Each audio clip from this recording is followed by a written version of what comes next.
is class 8th mathematics and we are doing our chapter number 3rd, that is understanding quadrilaterals. Quadrilaterals होते क्या हैं? ठीक है, it could be a square,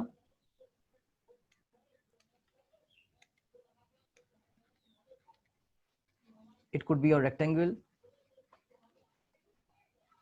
it could be a rhombus, or it could be a parallelogram. अब इन चारों में common चीज क्या है? What is common to all these? It could be a kite, ये काइट भी हो सकता है।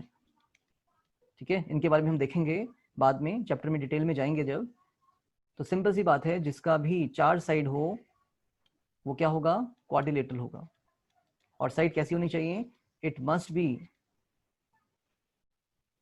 Straight lines. तो सिंपल सा अंडरस्टैंडिंग हमने ले ली। क्वाड्रिलेटरल्स क्या होता है? It is a 4 sided polygon made up of only line segments. अब बात करते हैं हम प्लेन सरफेस की। प्लेन सरफेस है जिस भी सरफेस के ऊपर आप लिख पा रहे हैं, that is your plane surface. जिस भी सरफेस के ऊपर आप लिख पा रहे हैं, that is your plane surface. Okay, the paper is a model for a plane surface. जो पेपर है आपका वो भी क्या है? एक मॉडल है प्लेन सरफेस का। कोई वॉल जिसके ऊपर आप पेंटिंग कर पा रहे हैं, that is a plane surface. ठीक है, अब देखते हैं अपना plane curve. What is a plane curve? When you join a number of points without lifting a pencil from the paper, you get a plane curve. कहने का मतलब है ये रहा आपका प्लेन कर्व। अगर हम दो पॉइंट्स को ज्वाइन कर दें तो it is a plane curve. ये कर्व आपका ऐसा भी तो हो सकता है, ये भी आपका प्लेन कर्व है। Means without lifting the pencil अगर आपने कुछ लाइंस ड्रॉ कर दी तो ये हमारा प्लेन कर्व है। Again a triangle is a plane curve. क्यों? क्योंकि हमने यहाँ पे भी 3 पॉइंट्स को ज्वाइन किया है विदाउट लिफ्टिंग अ पेंसिल। ठीक है, आगे बढ़ते हैं। इन डेफिनेशंस को आपको लिख लेना है अपनी फेयर कॉपी में। Plane surface is the first definition and second definition is your plane curve. देखते हैं यहाँ पे, match the following caution, a figure may match to more than one type. तो हमें फर्स्ट में बताना है कि हमारा सिंपल क्लोज्ड कर्व क्या है। देखिए, कर्व के बारे में हमने पढ़ लिया, जो लाइन सेगमेंट से बनेगा, और क्लोज्ड का मतलब जो बंद होना चाहिए, है ना। और अगेन एक कर्व आपका ये होता है और दूसरा कर्व क्या हो सकता है? ये हो सकता है। तो इसमें फर्क क्या है? इसमें आपका लाइंस कभी भी इंटरसेक्ट नहीं करेंगी, किसी एक पॉइंट को दो बार क्रॉस नहीं करेंगी। लेकिन यहाँ पे आपका लाइंस एक पॉइंट को दो से ज्यादा बार क्रॉस कर देंगी, तो इसको हम सिंपल नहीं बोलेंगे, that is complex then. Again देखते हैं सिंपल क्लोज कर्व। तो ये हमारा एक सिंपल क्लोज कर्व है, ये हमारा सिंपल क्लोज कर्व है। क्यों? क्योंकि ये सिर्फ लाइन सेगमेंट से मिलकर बना है और इसमें आपका किसी भी एक पॉइंट के ऊपर दो लाइंस नहीं पास हो रही हैं, जैसे कि यहाँ पे हो रहा था। दिख रहा है ये पॉइंट? तो यहाँ पे आपका एक लाइन ये क्रॉस हो रही है, दूसरी लाइन ये क्रॉस हो रही है, तो ये हमारा सिंपल क्लोज कर्व नहीं हो सकता। यहाँ पे भी एक पॉइंट पे दो लाइन क्रॉस कर रही हैं, तो ये भी हमारा सिंपल क्लोज कर्व नहीं हो सकता। तो कौन है हमारा simple close curve? First and third. Second में आते हैं। सेकंड क्या है हमारे पास? A close curve that is not simple. वही कहानी, ये हमारा एक क्लोज कर्व तो था लेकिन सिंपल नहीं है। ये भी हमारा क्लोज कर्व है, मतलब पूरा बंद है ना, कहीं से ओपन तो नहीं है, तो क्लोज कर्व है, लेकिन ये सिंपल नहीं है। क्यों? क्योंकि इसमें एक पॉइंट के ऊपर दो लाइन पास हो रही हैं और इसमें भी एक पॉइंट के ऊपर दो लाइंस पास हो रही हैं। तो ये दो हमारे फिगर्स क्या नहीं हो सकते हैं? सिंपल नहीं हो सकते हैं। दैट इज आंसर क्या हो जाएगा इसका? Second and fourth. C part में आते हैं। Simple curve that is not closed, तो ये आपका क्लोज नहीं है। ठीक है, that is not closed and that's it. एक ही हो रहा है यहाँ पे। Simple curve that is not closed, तो फर्स्ट है खाली। नॉट अ सिंपल कर्व, जो सिंपल नहीं है, तो ये आपका सिंपल नहीं है, ये आपका सिंपल नहीं है। So that is again 2 and 4 is your answer. इसको भी आपको ड्रॉ करना है अपने फेयर कॉपी में और उसके आगे मैचिंग कर लेनी है। पॉलीगन्स क्या होते हैं? A closed simple curve made up of only line segments is called a polygon.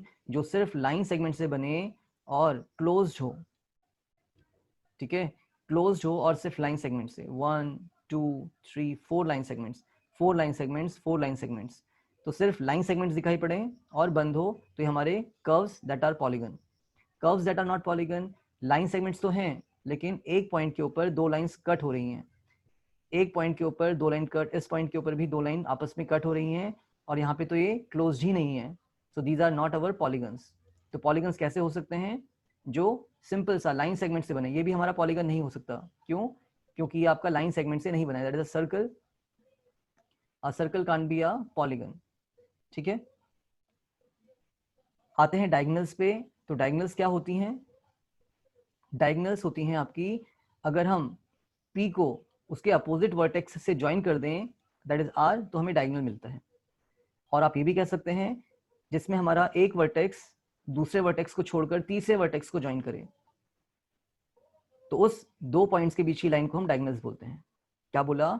P vertex था, Q वर्टेक्स छोड़िए, और R वर्टेक्स को P के साथ अगर मैं ज्वाइन कर दूं, दैट मीन्स हमने क्या कर लिया है?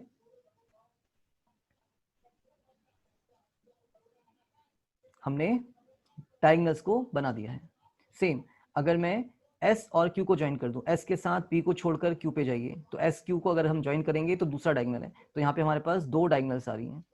यहाँ पे कितने डायगोनल्स हैं? First, second, third. ठीक है, तीन डायगोनल्स दिख रही हैं, एक फोर्थ ये रही, और फिफ्थ डायगोनल ये रही आपकी। अगेन A के साथ B को नहीं ले जाना है, C को ज्वाइन करना है, A to C, और A के साथ E को ज्वाइन नहीं करना है, D को ज्वाइन करना है, तो दो डायगोनल यहाँ पे मिलेंगी। ऐसे ही B के साथ A को ज्वाइन नहीं करना है, E को करना है, और B के साथ C को ज्वाइन नहीं करना है, तो D को करना है। मीन्स एक वर्टेक्स को छोड़कर अगर हम ज्वाइन करें, जो लाइन मिल रही है उसको हम डायगोनल बोलेंगे। A diagonal is a line segment that connecting two non-consecutive vertices of a polygon. दो नॉन कंजिक्यूटिव, कंजिक्यूटिव का मतलब क्या होता है?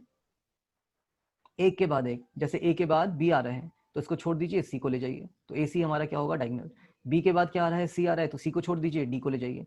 These are called as non consecutive vertices, okay, जिसको हम ज्वाइन कर रहे हैं तो हमें डायगोनल मिल रहा है। अब इसका फॉर्मूला भी होता है, यहीं पे लिख लेते हैं इसका formula.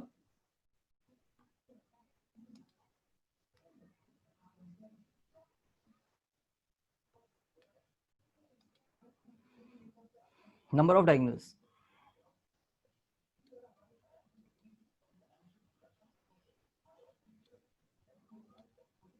Of n sides of n sided polygon.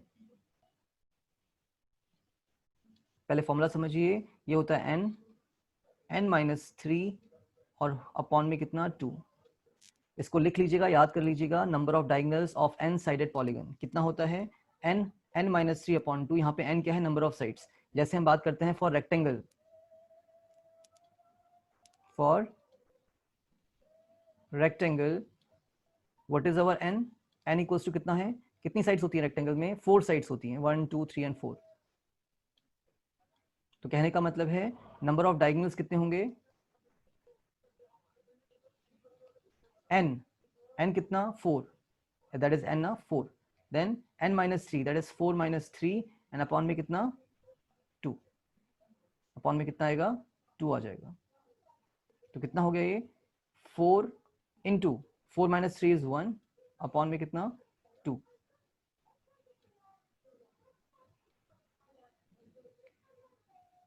इसको थोड़ा नीचे लिख दे रहा हूँ मैं, ये 2 आ जाएगा। ठीक है, तो what is our 4 into 1? 4, and upon में कितना है? 2 है, तो 2 1 2 एंड 2 2 टाइम्स इज 4, तो 2 आ जाएगा। देख लीजिए रेक्टेंगल में कितनी डायगोनल्स होती हैं? 2 डायगोनल्स होती हैं। That is known as pentagon having 5 sides, 1 2 side, 3 side, 4 side, 5 side. तो 5 साइडेड पॉलीगन को हम पेंटागन बोलते हैं। तो पेंटागन का हम नंबर ऑफ डायगोनल्स कैसे निकालेंगे? मैं ऊपर लिख दे रहा हूँ, नंबर ऑफ डायगोनल्स एक्चुअली है ना, number of diagonals of pentagon. तो n कितना होगा पेंटागन में? 5 होने वाला है, 5 साइड्स आर देयर। तो फॉर्मूला क्या होता है हमारा? n minus 3 upon 2। तो व्हाट इज n? n आपका 5 होता है पेंटागन के लिए, 5 minus 3 and upon 2, that means 5 into what is 5 minus 3? 2 upon में 2, तो 2 1 2, 2 1 2 कैंसिल होगा, तो 5। तो नंबर ऑफ डायगोनल्स कितने होते हैं पेंटागन में? 5 होते हैं, काउंट कर सकते हो। First diagonal, second diagonal, third diagonal, है ना। इसको हमने काउंट कर लिया है, ये फर्स्ट ही था, सेकंड, थर्ड, ये फोर्थ हो गया, और ये हमारा फिफ्थ रह गया। तो 5 diagonals are there in a pentagon. तो इसको नोट कर लीजिएगा। Next comes angle sum property. तो हमारा अगर ट्राइंगल है हमारे पास, वी हैव अ ट्राइंगल, उसके 3 एंगल्स होते हैं। In a triangle we have 3 angles, let it be A B C triangle. तो अगर मैं angle A plus angle B plus angle C करूं तो कितना आएगा, 180 आएगा। That is angle sum property of a triangle. अगर मेरे पास ट्राइंगल ना होता, क्या होता, मान लेते हैं रेक्टेंगल होता, एंड वी ऑल नो कि रेक्टेंगल में each angle is of 90 degree. तो ये हमारा पी क्यू आर एस है rectangle, P Q R S rectangle. तो angle P plus angle Q plus angle R plus angle S कितना हो जाएगा, देखिए 90 90 90 एंड 90, 9 4 जा 360। तो इसको हम अगर जनरलाइज करें तो ट्राइंगल का एंगल सम प्रॉपर्टी कितना है, 180 डिग्री है, और for rectangle the what is angle sum property, it is 360। अब रेक्टेंगल को हम और जनरलाइज कर सकते हैं, रेक्टेंगल की जगह हम क्या बोल सकते हैं,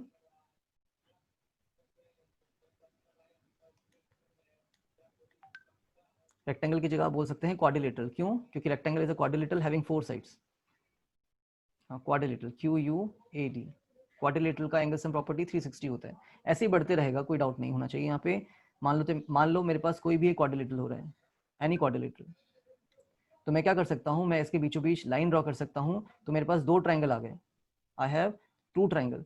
पहला ट्राइंगल ये रहा, ठीक है, फर्स्ट ट्राइंगल, और सेकंड ट्राइंगल कौन सा है मेरे पास, ये रहा।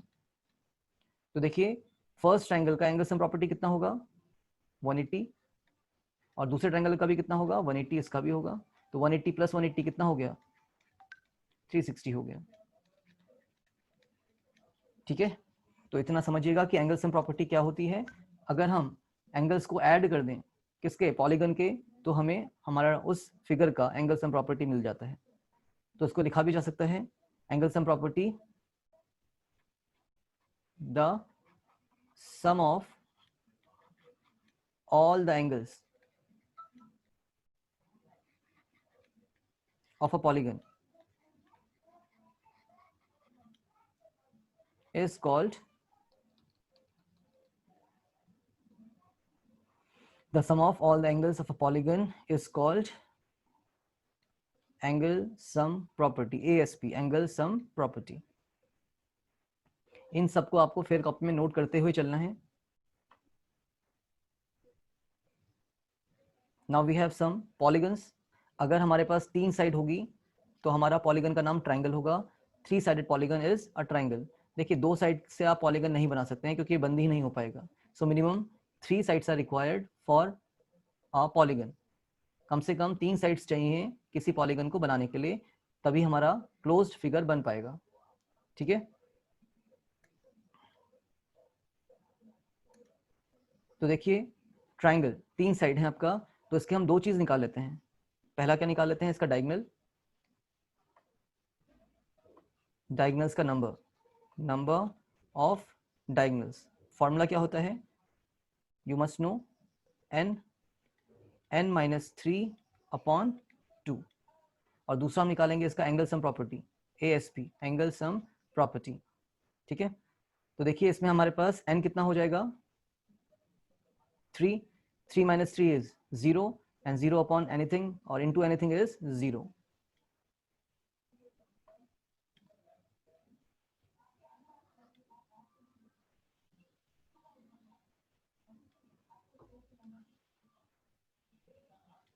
तो for a triangle there is no diagonal. देख लीजिए अगर मैं इस वर्टेक्स को लूं तो मुझे एक वर्टेक्स छोड़कर दूसरी वर्टेक्स को ज्वाइन करना पड़ेगा, तो मैं नहीं कर सकता क्योंकि वो तो ऑलरेडी ज्वाइंड ही है। तो इसीलिए ट्राइंगल का कोई भी डायगोनल नहीं होता, और triangle is having 0 diagonals.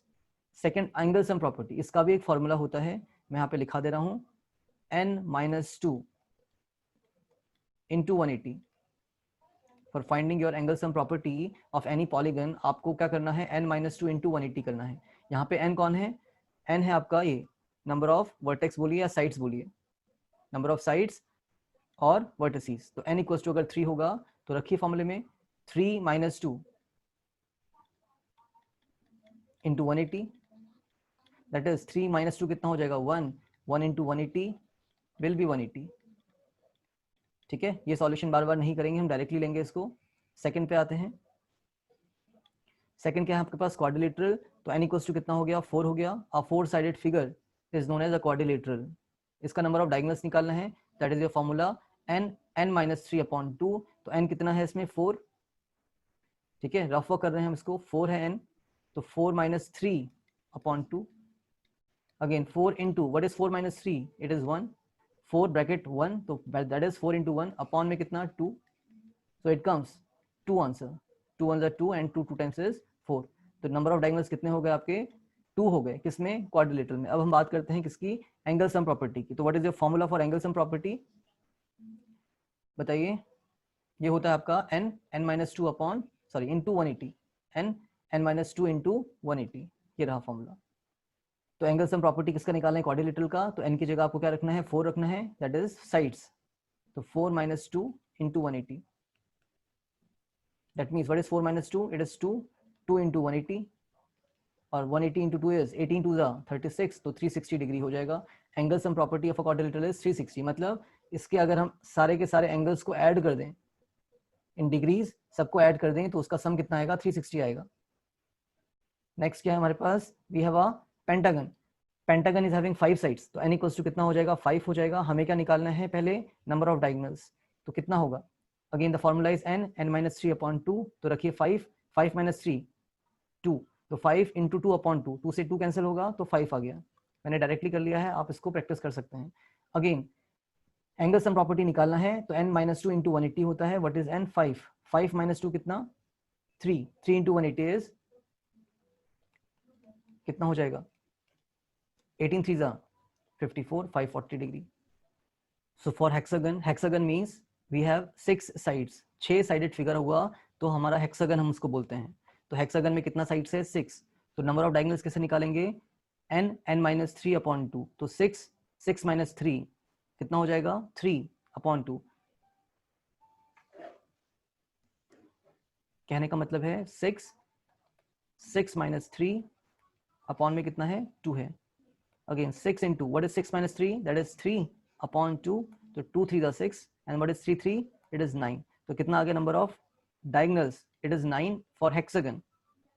And what we have to find now, we have to find the angle sum property. तो एंगल सम प्रॉपर्टी का फॉर्मूला कितना होता है, बताइए, n-2 इंटू 180। तो n कितना है हमारे पास फॉर हेक्सागन, n इज 6। तो हेक्सागन के लिए हमें क्या करना है, 6 - 2 करना है, 6 - 2 कितना 4, 4 इंटू 180, 18 4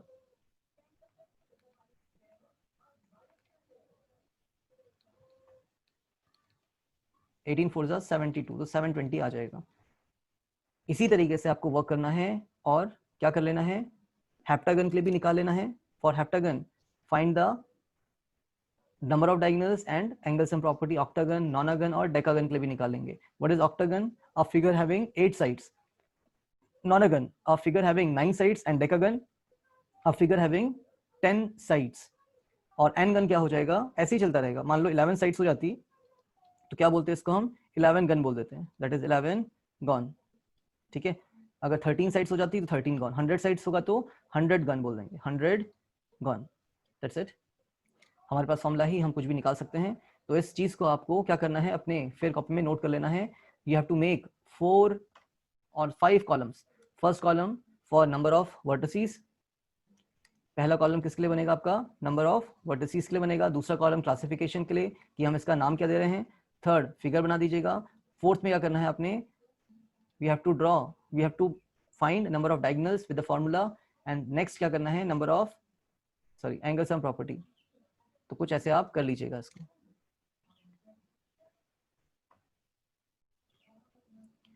फटाफट देखते हैं, what is an interior of a figure and what is exterior of a figure। तो अगर हम इंटीरियर की बात करें किसी फिगर का, तो जिसके अंदर जो भी चीज आ रहा है that is known as interior, ठीक है। अगर मेरे पास ट्राइंगल होता, ट्राइंगल के इंटीरियर एंगल्स ये हुए आपके पास, we have the interior angles of triangles, ठीक है। और एक्सटीरियर एंगल क्या होते हैं, अगर हम इसको आगे को प्रोड्यूस करेंगे that is the exterior angle. Again exterior की बात करें, इस फिगर के जो भी आपको बाहर दिख रहा है that is the exterior of this polygon, या sorry a figure, closed figure. It is not a polygon. क्यों नहीं है पॉलीगन, क्योंकि ये स्ट्रेट लाइन से नहीं मिलके बना है। तो थोड़ा आइडिया मैं यहाँ पे आपको दे देता हूँ। अगर मेरे पास ट्राइंगल है, उसकी मैं एक साइड को आगे तक प्रोड्यूस करूँ, तो अंदर के एंगल्स तो 3 हैं इसके पास, ठीक है। मान लेते हैं 60 डिग्री है, ये कितना है आपके पास इसको 160 कर लेते हैं, चलिए ये 10 होगा और ये भी आपका 10 होगा। क्यों 10 होगा? क्योंकि एंगल सम प्रॉपर्टी क्या बोलता है, तीनों का सम 180 होना चाहिए। तो बाहर का एंगल कितना होने वाला है? That is known as exterior angle and that these are our interior angles. इसको आप क्लासिफाई कर सकते हैं 160, 10 एंड 10 आर इंटीरियर एंगल्स। लिख लीजिएगा इसको भी। और आपका जो बाहर का एंगल बन रहा है that is known as exterior angle. ये कौन सा एंगल है आपका? EXTERIOR, exterior angle. ठीक है, किसी का भी एक्सटीरियर निकालना है आपको, कुछ नहीं करिए, इसका टोटल कितना होता है 180। स्ट्रेट लाइन है, इसका इंटीरियर एंगल ये वाला 10 प्लस एक्सटीरियर एंगल, इन दोनों का सम कितना होगा 180 होगा। कहने का मतलब 10 plus exterior angle will be equal to 180। इसको हम बोलते हैं लीनियर पेयर। क्या बोलते हैं? Linear pair. पूरा लिख लेते हैं इसको भी।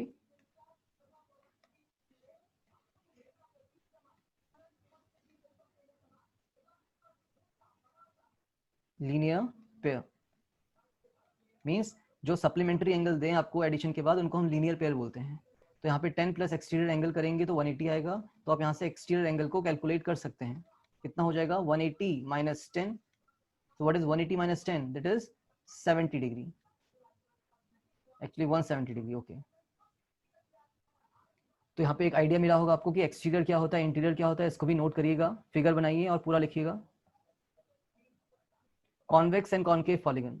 ठीक है, again we have a good topic, convex and concave polygon. Convex में क्या होता है, सारे इंटीरियर एंगल्स आपके 180 से छोटे होते हैं। All the interior angles are less than 180 degree. लिख लेते हैं फॉर कॉन्वेक्स पॉलीगन की definition, all the interior angles are less than 180 degree. सारे के सारे जो इंटीरियर एंगल्स हैं वो 180 डिग्री से कम के होते हैं। That is our convex polygon. And what is a concave polygon? आप इसको तरीके से नीचे लिखिएगा, कॉन्वेक्स डालिएगा और उसका फिगर बनाने के बाद उसकी हेडिंग लिख दीजिएगा, उसका डेफिनेशन लिख दीजिएगा। ऐसे कॉन्केव पॉलीगन को पहले बनाएंगे, उसके बाद उसका डेफिनेशन लिख लेंगे। देखिए इसमें जो एक एंगल दिख रहा है आपको, ये 180 से बड़ा है, ये एंगल आपका 180 से बड़ा है। This angle is greater than 180, this angle is again greater than 180। तो कहने का मतलब क्या, इन विच one of the angles interior, one of the interior angle is less than 180 degree, जिसमें एक इंटीरियर एंगल क्या हो 180 से कम हो, तो उसको हम बोलते हैं concave polygon. I hope you are getting my point कि कॉन्केव क्या होता है, कॉन्वेक्स क्या होते हैं। कॉन्केव वो पॉलीगन है जिसमें सारे के सारे इंटीरियर एंगल्स का मेजरमेंट 180 डिग्री से कम आए, और जिसमें सिर्फ एक एंगल क्या हो 180 से ज्यादा हो, उसको हम बोलते हैं concave polygon. One more thing, जो इसके डायगोनल्स होते हैं किसके, कॉन्वेक्स के, वो हमेशा इंटीरियर में इंटरसेक्ट करेंगे। ये आपका अंदर क्या करते हैं, इंटरसेक्ट करते हैं। अगर हम इसके क्या करें, डायगोनल्स को ड्रॉ करें, इसके डायगोनल्स बनाएंगे तो एक डायगोनल ये रहा, दूसरा डायगोनल आपका ये रहा। बट अगर यहाँ पे हम देखें तो इसका ये डायगोनल कहाँ पे आ रहा है, ये बाहर पे आ रहा है भाई। ठीक है, इसको खाली समझिएगा कि कॉन्वेक्स पॉलीगन का डायगोनल अंदर बनते हैं, कॉनकेव का डायगोनल बाहर को बनता है। देखिए बाहर को बन रहा है क्योंकि ये वर्टेक्स है, दूसरी वर्टेक्स छोड़िए, नेक्स्ट वर्टेक्स को ज्वाइन करेंगे तो हमें क्या मिलता है, डायगोनल मिलता है। तो कॉनकेव पॉलीगन्स का डायगोनल अंदर की तरफ आते हैं, सॉरी बाहर की तरफ जाते हैं। नेक्स्ट है हमारे पास रेगुलर एंड इरेगुलर पॉलीगन्स। तो वेरी इजी, रेगुलर का मतलब होता है a regular polygon is both equiangular and equilateral. Equilateral का मतलब हो गया all sides are equal, all sides are equal. And what is equiangular? That is very easy, all angles are equal. I hope you are getting my point. Equiangular भी होते हैं और equilateral भी होते हैं। ठीक है, a regular polygon is both equiangular and equilateral. जैसे a square has sides of equal length and angles of equal measure। ये आपका स्क्वायर है, स्क्वायर में सारे एंगल्स भी इक्वल हैं 90 डिग्री और सारी साइड्स भी इक्वल हैं, that is of equal length. लेकिन रेक्टेंगल में ऐसा नहीं होता है। रेक्टेंगल में क्या होता है, सारे एंगल्स तो 90 डिग्री के होते हैं, but all sides are not equal, only opposite pairs are of equal length, तो rectangular is not a regular polygon, ठीक है। तो आपका सारे एंगल्स भी सेम होने चाहिए और सारे साइड्स भी इक्वल होने चाहिए। तो ये आपका ट्राइंगल है। कैसा ट्राइंगल है, रेगुलर ट्राइंगल। तो रेगुलर ट्राइंगल को हम क्या बोल सकते हैं, equilateral triangle, that is equilateral, equilateral triangle, that is our square, है ना। इसको और क्या बोल सकते हैं हम, रेगुलर